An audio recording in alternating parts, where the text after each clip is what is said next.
zunze ubumwe za Amerika. Nsabe Derika mfashe numve ibyo ari kuvuga. So interested in Bill Hillary. So why are Republicans so interested in Bill and Hillary Clinton? It's because they're trying to distract from the fact that Donald Trump is in the Epstein files thousands and thousands of times. Nzashaka ahantu hari ishuri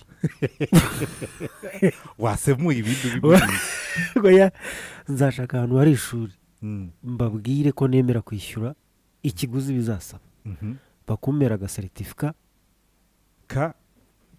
ko gutangwa ko guha abantu ijambo utabahaye uruhushya.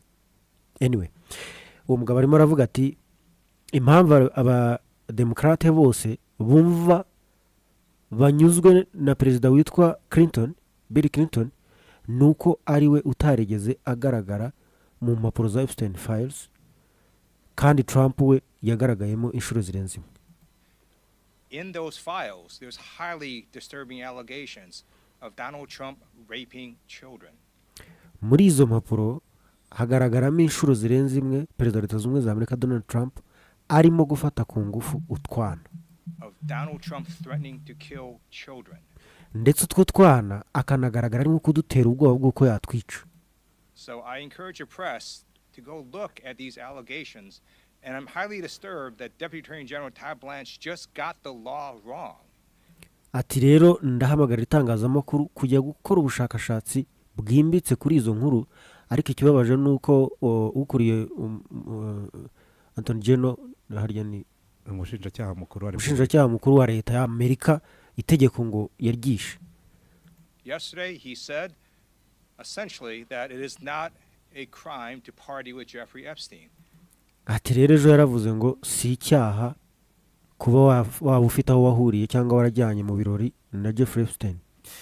Ntabwo ndi bumutinde w'ingwe ahubwo ndahita njya muri Iran. Hariyo itsinda ry'abahakeri riherutse kuvuga yuko naryo rifite izi Epstein files, ndetse babwira Donald Trump ko niba hari abakoresha izo Epstein files bamusaba kurasa kuri Iran, nabo bazashyira hanze izi Epstein files ibimushinja cyangwa se bishobora kumwambika ubusa nadahagarika. Ibyo byo biraza ubu ngubu ni leverage iri ku ruhe rwego izi Epstein files zifite muri iyi ntambara turimo. Intambara ubundi twe tubara ko yaje kubera Epstein files, kugira ngo bashyingure abavugwagamo ni abanyabubasha. Andrew wo muri Prince Andrew wo mu Bwongereza, yego, tuvuge Bill Gates, tuvuge Donald Trump, tuvuge n'abandi bantu b'abanyacyubahiro, kugira ngo rero kuko bafite ubushobozi bwo kuzihamba munsi y'ibisasu. Yego, abahanga babikurikirana bavuga yuko ari uko byagenze kugira ngo ibyo kuvuga Epstein files biceceke. Hanyuma urabizi ko zatangiye ku itariki 17 z'ukwezi kwa kabiri, nyuma y'icyumweru ku itariki 20, yego ku itariki 24 nibwo twatangiye kubona bitaba bamwe mu bayobozi, Hillary Clinton abegura, ndetse na Prince Ali yitaba, nako Prince Andrew yitaba. Tubona Bill Gates arimo ku confessinga, umuyobozi wa ntuza wa Davos ntuza global. Hanyuma nibwo ku itariki 27 twabonye Pakistan na Afghanistan bashyiranamo, tuba dutangiye kujya gutunga kamera n'ibindi byose, ibinyamakuru bitangira kwandika iyo Madura atabwa muri yombi. Hanyuma iyo nkuru dutangiye kuyandika n'ibindi binyamakuru biyerekejeho, ku munsi wakurikiyeho Iran ihita iraswa. Yego, ubwo rero kamera, itangazamakuru, CNN n'abandi twese twigira muri Iran. Ariko Ted Lieu ari mu bantu bagumye abademokrate ntabwo ari we wenyine, ni abademokrate muri rusange bakomeza kuzura izo n'ubu ziracyajya mbere. Yego, ariko ntawe uri buzivuge kuri level yazo. Ntabwo itangazamakuru riri bureke kujya covering ibirimo kubera muri Iran ngo baje mu mapuro. Niyo mpamvu nabavuze ngo turasaba itangazamakuru gufata umwanya mugasubira mu busesenguzi kuri izi mapuro n'uruhare rwa Perezida Donald Trump muri zo. Igihe isi yari ihugiye mu birebana n'izi mapuro, twese aha twemeranywaga ko hagiye kuba igikorwa gituma habaho deviyasiyo yego tutazi icyo ari cyo. ni buke kabiri tubona irani, tubona israeli, USA na irani. urumva uyu munsi mw'abantu mwe iyo urebye nka nimugoroba nko mu muhango wo gushyingura uyu Reverend Jesse, yego ari naho Tshisekedi yari yagiye. yego Derek, sinzi na mwabonye uburyo ibishyitsi by'abademokarate bahisemo guseruka.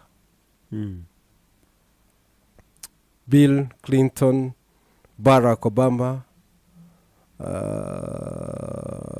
Kamala Harris,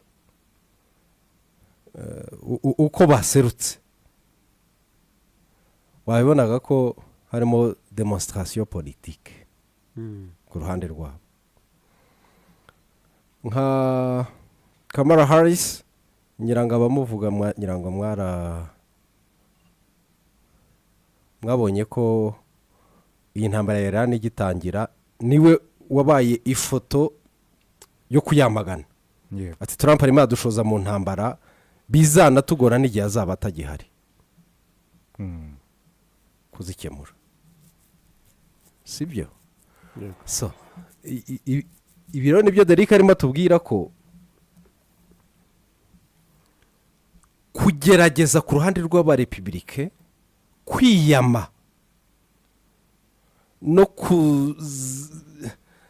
kuziba ibintu byose byabagusa muri Epstein Files, ibyo rwose babiryamyeho. nta shiti rero ko abademokarate bari buze kugerageza kubizamura byanze bikunze.